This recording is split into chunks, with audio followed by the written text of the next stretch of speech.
Please be seated. Hi, good morning. We're back on the record in the matter of the state of Georgia versus Cleef Adams et al. And 22 SC 183572. Let me go ahead and take roll for the morning. Mr. Stilwell and Mr. Sharp, good morning. Good morning. Mr. Williams, Mr. Steele, Mr. Adams, and Mr. Monsbach, good morning. And Ms. Haltwinger, good morning. All right. Okay, Mr. Kendrick and Ms. Hingerty. How's Mr. Weinstein? Okay, all right, okay. All right. Mr. Huey and Mr. Matthews, Jr. and Senior, good morning, gentlemen. Good morning. All right, Mr. Nichols and Mr. Harvey and Ms. Westmoreland, good morning. And Mr. Ryan and Ms. D. Williams, good morning. All right.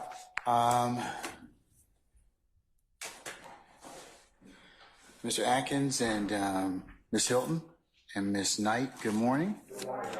All right. I missed anybody? Okay, all right.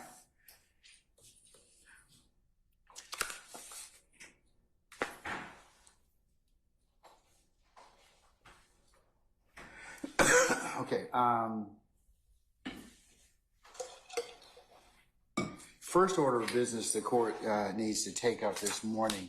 I have two motions to recuse, one filed by defendant Jeffrey Williams that was filed yesterday and handed to the court at the end of the business day. Another one has been filed under the same indictment, this indictment 22 SC 183572. And I want to say that motion to recuse has been filed on behalf of Ms. Kayla Bumpus. Can I get the lawyers for, or the principal lawyer for that particular case to identify themselves for purpose of the record? Hey, Judge, good morning. Gabe Banks. Good morning, Mr. Banks. Her legal team is also here. Mr. Collins, Ms. Novey, Ms. Mormon, and Mr. Winchester. All right, good morning, counsels. Okay, as it pertains to your motion, Mr. Banks, and on behalf of everyone that is here, I'm going to just take up the issue of the recusal. I'm going to defer the issue of the motion to quash at this point in time, okay? So I'm not going to take up anything. I can't do it anyways because the rules require me to go ahead and deal with the motion to recuse to begin with. So I've ceased any other business, and that's why I had Mr. Chamberlain reach out to you last night and counsels for you all to be here this morning so I could take this up. Your motion actually was filed last Friday at 10:40 p.m. It didn't appear in the system, however, as sometimes Odyssey happens, until sometime on Monday evening. So when I started to read Mr. Steele's affidavit last night, we were put on notice that there was possibly another affidavit out there and another motion. So that's why we had to call you, okay? We would have certainly, had we known that, pulled you in on Monday morning, which would have been the closest time that I could have heard your particular motion. So just from a time aspect, I just wanted to account for that. Taking a look at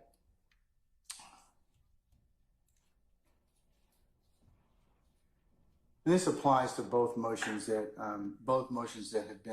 have been filed to recuse the court or disqualify the court.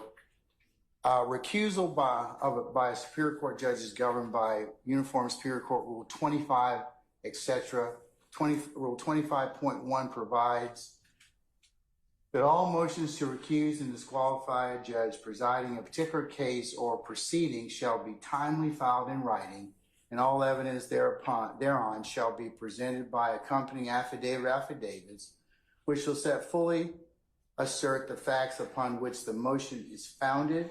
Filing and presentation to the judge shall not be later than 5 days after the affiant first learned of the alleged grounds for the disqualification, and not later than 10 days prior to a hearing or trial, which is the subject of the recusal. or disqualification unless good cause be shown for the failure to meet such time requirements, and that is cited in Georgia Uniform Superior Court Rule 25.1. So I'm applying that to both sets of motions to recuse.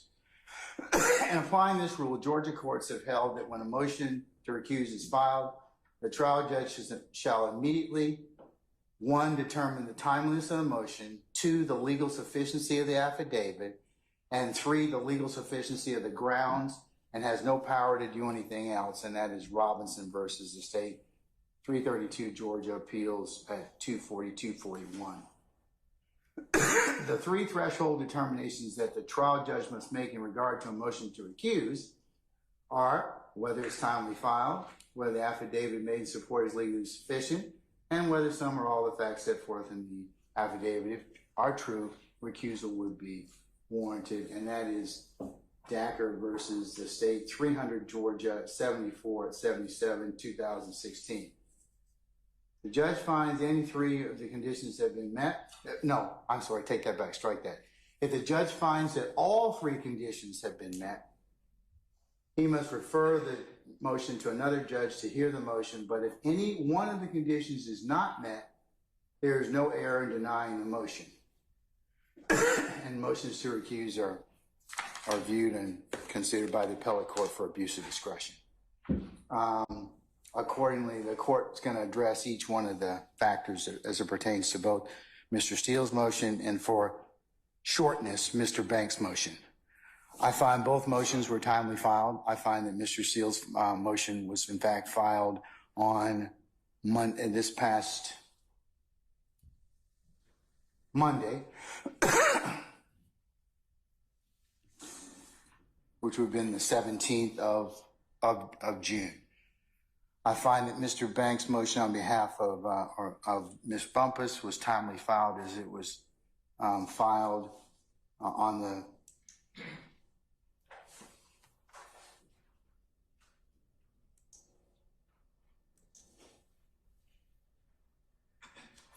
filed on the 14th of June at 10:40 p.m. Secondly, I find that in addressing the legal sufficiency of the affidavit, that means, was it sworn? Was it sworn before a notary? Is in proper form? I find Mr. Williams and Ms. Bumpus's motions to be, or I should say affidavits, to be in proper form.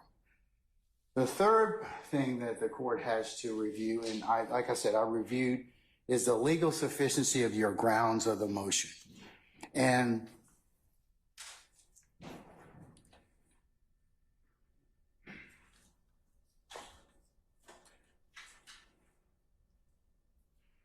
here's where the court finds that upon a review of Mr. Steele's motion and affidavit, as well as Mr. Banks' motion and affidavit, that both contain assertions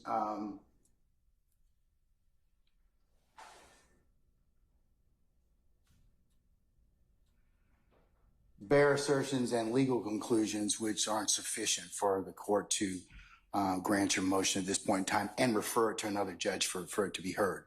So I'm going to deny the motion at this point in time. I invite you all to look at Baptiste versus the state. Just because adverse rulings have been made doesn't mean that the court stops the trial. So I'm going to make that. I'll reduce both of the motions to recuse to an order, and I will file that so you can take whatever steps you need to necessarily after that. But I don't get into anything about the affidavit itself, argument on that. I just have to read it. Those are the only 3 things I do. And then if I find it to be not sufficient on its face, I go for it. I just make the ruling at that point in time, let you all take it up. No, I won't grant a motion for a certificate for immediate review. And that's where we are at this point in time. And when I cross-examine Mr. Copeland, when that day comes, I'm going to ask him, about how much pressure, if any, the court put on him. And you're going to be the one instructing the jury. And I just can't imagine how that's fair to Mr. Williams. So I just asked you, I'm not abandoning anything in the joint affidavit from the Honorable Attorney Adams and myself, but if you would just look at just even paragraph 12, again, if you didn't consume it entirely, I don't believe that meets a legal conclusion or a bare assertion. I asked the court to recuse. I've read your affidavit, Mr. Steele, and I've consumed everything on it, and that doesn't change my ruling at this point in time, respectfully. I also, on the transcript, I'd like the recordings and the transcript, and I object to the court going through it and deleting, because to me, the way I understand it, there is zero privilege. So I don't understand I'm not gonna, Mr. Steele, I can't argue with you about anything such as, I've made my ruling, okay? If you have some other basis to ask for the recordings or anything like that, you're gonna have to put those in some other pleading. But at this point, Ms. Weaver is gonna prepare the record. She does that. And like I said earlier, the record should be ready soon.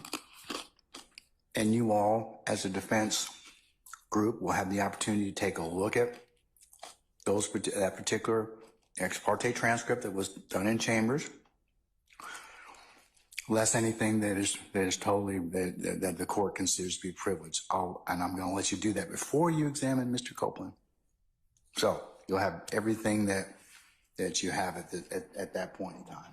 Man, it seems like those motions don't mean shit, bro. Like, I'm still tripping because it's like, nigga, you can't accept one motion of nothing.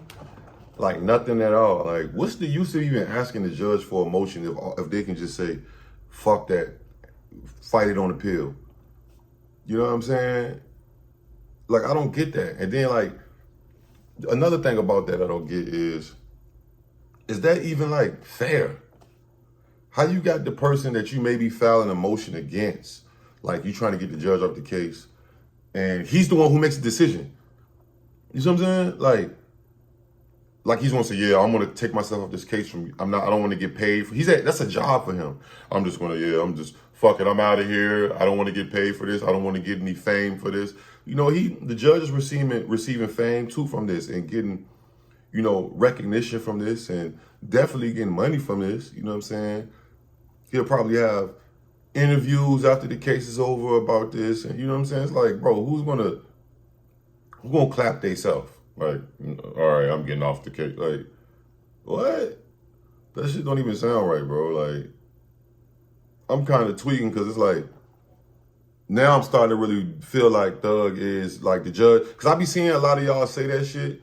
And I mean, that's how judges are anyway. But, bro, like, you ain't granting nothing at all.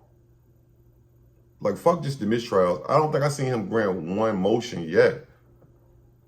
And if he did, let me know in the comments. But I'm just kind of like, how the fuck does this even, how can they fight this if they can't even get the judge to accept anything that they put up? Now, if the shit is not all there, like the facts and what the procedure they need to do, then yeah, deny it or whatever. But I'm surprised that Brian Steele is even still enthusiastic about presenting motions to this judge, because it seemed like he's going to say no. That can like discourage you, like, you know what I'm saying?